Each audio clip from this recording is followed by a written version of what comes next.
Et comme à tous les jeudis, on s'en va le retrouver. Christian Page, bonjour. Salut Bernard. Alors, on s'était dit qu'on allait reparler de la ricine, hein, ce poison-là qui a été mis dans une enveloppe adressée au président Trump. Alors, revenons sur la ricine. Oui, ben en fait, là, on le sait maintenant, là, la principale suspecte, c'est une certaine Pascale Ferrier, une Française qui vivait au Québec et qui apparemment aurait mis cette ricine et a envoyé la lettre au président Trump. Et on l'a mentionné lors de cette conversation, on avait un chimiste qui nous disait, ben voilà, la ricine, c'est peut-être l'un des poisons les plus virulents, sinon le plus virulent que l'on connaisse. Alors, il faut savoir que dans la plante, la ricine, est classée dans le livre des records Guinness comme étant la plante la plus vénéneuse au monde. Hein. Je rappelle les chiffres, hein, c'est quand même 6000 fois plus toxique que le cyanure et 12 000 fois plus toxique que le venin d'un serpent crottal, là, le fameux serpent à sonnette. Là. Donc, oui, ça me donne un peu une idée. Mais c'est vrai que la ricine a eu plusieurs vocations à travers l'histoire. C'est une plante que l'on connaît pour toutes sortes de raisons et on la connaît depuis très longtemps. Hein. Dans l'Égypte antique, par exemple, on utilisait l'huile de ricin que nos grands-parents appelaient l'huile de castor. Hein? Donc, ben oui, l'huile de castor, c'est l'huile de ricin. Donc cette huile de ricin, hein, donc la plante, parce que c'est une protéine qui est autour de la graine du ricin. Il y a une espèce de il y a une gangue autour de ça et dans cette gangue-là, il y a une protéine qui est la ricine et c'est elle qui est le fameux poison. Donc dans l'Antiquité, on utilisait l'huile de ricin comme combustible. On a retrouvé par exemple dans des tombes égyptiennes des petites lampes dans lesquelles on avait de l'huile de ricin qu'on utilisait visiblement pour s'éclairer.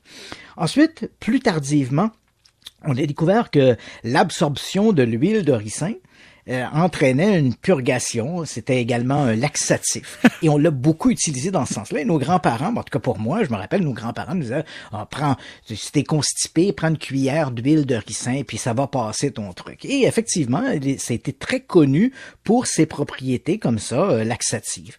Et puis en 1888, des chercheurs britanniques vont isoler, mais faut quand même te dire, Bernard, que dans l'Antiquité, au Moyen-Âge, il y a quand même des gens qui sont morts en absorbant des graines de ricin. Hein? Il faut savoir que la plante, la graine de ricin, pour un enfant, si on en mange 3 ou 4, c'est la mort. Et pour un adulte, manger de 6 à 8 graines de ricin, c'est la mort aussi.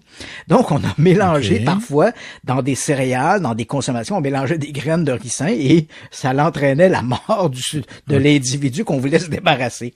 Mais vraiment, c'est en 1888 que des chercheurs britanniques vont isoler cette protéine et découvrir pourquoi le ricin est si toxique et quelles sont ses propriétés. Et là, à partir du moment où on découvre les propriétés très empoisonnées du ricin... Je vais dire très meurtrières, oui. Très meurtrières du ricin, et donc la protéine, c'est la ricine. Quand on découvre ça, on se dit, pourquoi ne pas l'utiliser comme arme?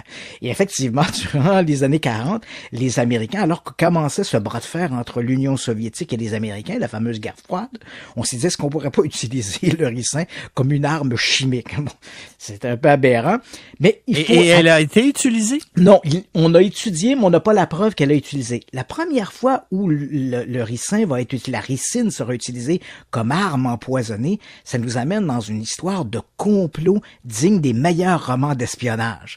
Et là, écoute, je sais que le temps file, mais je te raconte ça très rapidement. On est en août 1978, il y a un journaliste, Vladimir Kostov, il est à Paris, c'est un dissident bulgare qui se trouve là, et puis il est piqué dans le dos.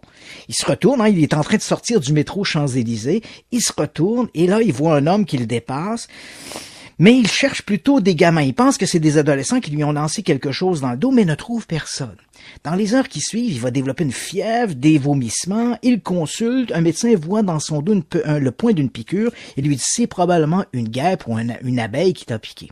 Et puis pendant quelques jours, il souffre de toutes sortes de symptômes, mais il se remet assez rapidement.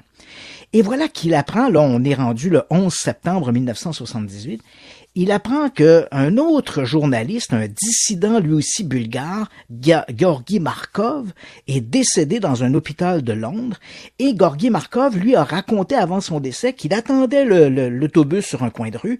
Il a été piqué au mollet par un individu avec un accent bulgare qui s'est excusé et qui s'est éloigné. Et il est décédé de ça. Oh oh. Alors, en attendant cette histoire-là, Kostov en parle aux autorités, qui informent Scotland Yard. On procède à un examen d'abord de Kostov et on trouve sous sa peau une toute petite bille qui ressemble à la bille d'un stylo. Et à l'intérieur, 2 alvéoles qui contiennent des résidus de ricine. Ah ben, tabarouette.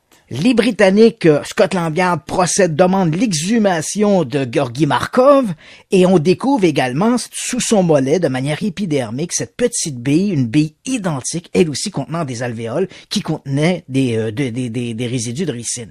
Et c'est cette histoire qu'on va appeler l'histoire des parapluies bulgares.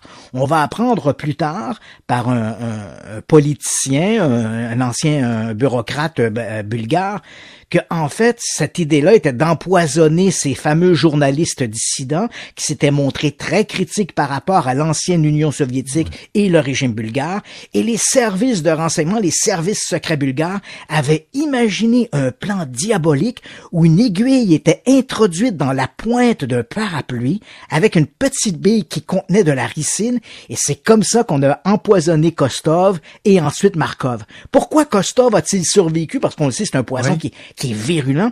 On croit que ou bien la bille avait été endommagée, avait perdu un peu de sa ricine, ou encore dû à la capacité physique de Vladimir Kostov de survivre à ça. Mais écoute, c'est un roman digne des meilleurs trucs d'espionnage, le coup des parapluies bulgares. Et tu nous l'as raconté brillamment, mon cher Christian Page. Merci beaucoup. À jeudi prochain, mon gars. À jeudi prochain, Bernard. Ah, écoute, en 6 minutes, là, il nous a ramassé ça. Formidable. OK. Ben, c'est comme ça que ça se termine. Mais la bonne nouvelle, c'est qu'il y en a un autre demain. Bye!